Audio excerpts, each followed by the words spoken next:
Similarly, gamma n equal to integral 0 to infinite to से base पे हम फॉर्मूले को लिख रहे हैं e raised to the power minus y square raised to the n minus 1 dy. केवल नाउ मेड इक्वेशन सेकंड हमने केवल वेरिएबल चेंज किया है क्योंकि आप जानते हैं change of variable does not change the value of integral.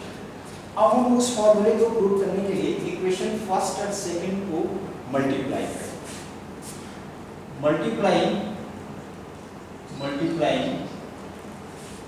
Equation first and second, equation first और सेकंड को हम मल्टीप्लाई करें।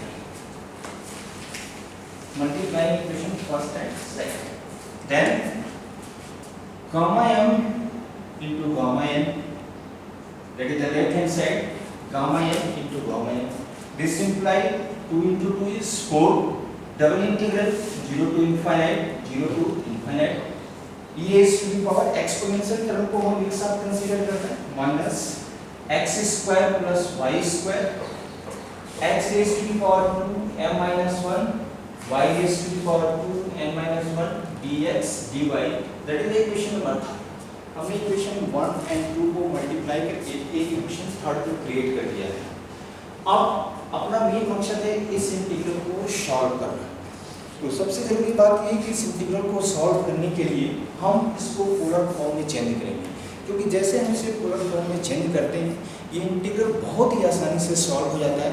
वरना ये अगर हम कार्टेशियन फॉर्म में सॉल्व करें तो ऐसा नहीं है सॉल्व होगा क्योंकि ये लेंथी प्रोसेस है। इसीलिए इस लेंथी प्रोसेस को हम रिमूव करने के लिए इस इंटीग्रल को हम पोलर फॉर्म में चेंज करना है। जैसा कि आप जानते हैं पोलर फॉर्म में चेंज करने के लिए put x equal to r cos theta, y equal to r sin theta. Put x equal to r cos theta, y equal to r sin theta.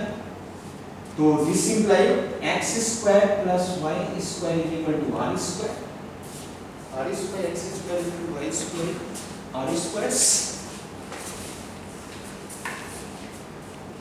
One thing, जब कोई भी Cartesian integral polar integral में change किया जाता है तो वहाँ पे कुछ ट्रांसफॉर्मेशन होता है। जैसा कि ये चीज़ आपको आगे बताई जाएगी कि कैसे कार्टेशियन को पोलर में चेंज किया जाता है। यहाँ पे जस्ट हम फॉर्मूले की यूज कर रहे हैं। तो फॉर्मूला क्या है कि जैसे ही कार्टेशियन इंटीग्रल पोलर में चेंज किया जाता है तो dx dy r dr d theta में चेंज होता है, एंड r जो वैरी करता है 0 टू इनफाइनाइट एंड थीटा जो वैरी करता है 0 to pi by 2। That is the transformation by changing Cartesian to polar. That is the transformation. जैसे ही कोई कार्टेशियन इंटीग्रल अगर पोलर इंटीग्रल में चेंज किया जाता है तो x equal to r cos theta, y equal to r sin theta, x square plus y equal to r square. अब यहाँ पे सवाल है जो हमारा एरिया है dx into dy ये r dr d थीटा में चेंज हो जाता है। r का जो वेरिएशन होता है 0 से इनफाइनाइट होती है एंड थीटा का जो वेरिएशन है 0 टू पाई बाई 2 होती है। अब ये सारा सब्स्टिट्यूशन हम इक्वेशन थर्ड में कर देते हैं, बहुत ही इजी से ये इक्वेशन सॉल्व हो जाएगा।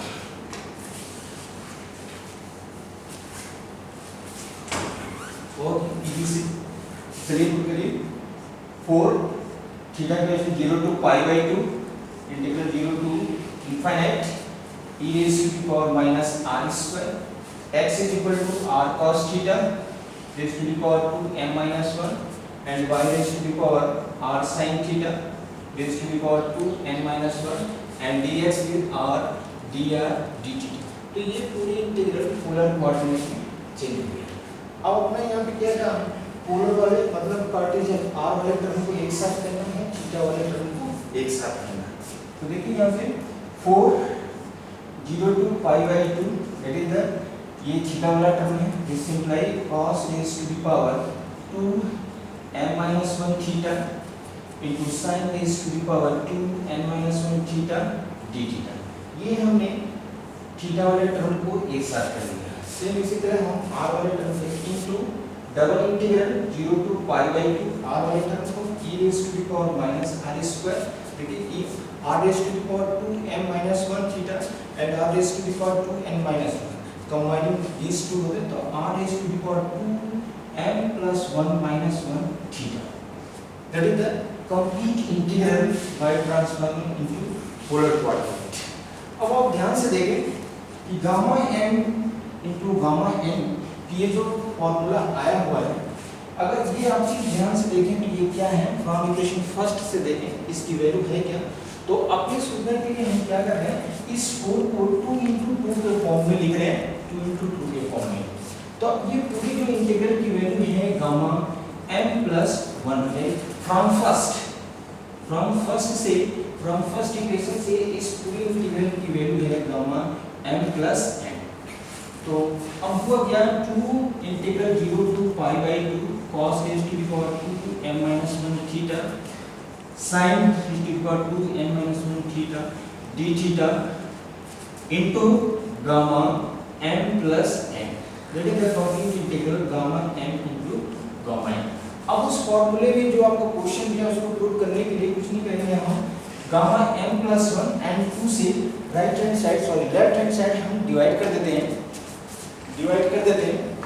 फिर अपना रिजल्ट आ जाता है।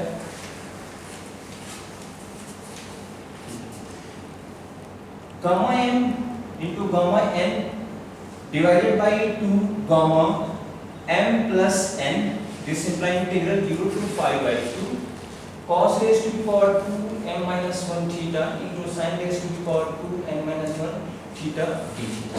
ये अपना कंप्लीट इंटीग्रल है। अब आप जो प्रूव करना है उसको ध्यान से देखें, तो जो आपको प्रूव करना है वो आ चुका है, बस उसमें थोड़ा सा ट्रांसफॉर्मेशन यहाँ की जरूरत है। ट्रांसफॉर्मेशन ये है कि जैसे आपको पता है ये फॉर्मूला m और n के प्रत्येक वैल्यू के लिए ट्रू है, तो हम क्या करते हैं यहाँ पे मैथमेटिकल इंडक्शन प्रिंसिपल का यूज कर देते हैं, मतलब n को replace m equal to m plus 1 by 2 and n equal to n plus 1 by 2। जैसे ही m को m plus 1 by 2 से रिप्लेस करेंगे and n को n plus 1 by 2 से रिप्लेस करेंगे, तो this formula will be reduced to gamma m plus 1 by 2 into gamma n plus 1 by 2 divided by 2 gamma n plus 2 by 2 और equal to integral 0 to pi by 2 cos raised to the power 2 m minus 1 theta into sin raised to the power 2 m minus 1 theta d theta। तो this is the complete proof या complete result of this question।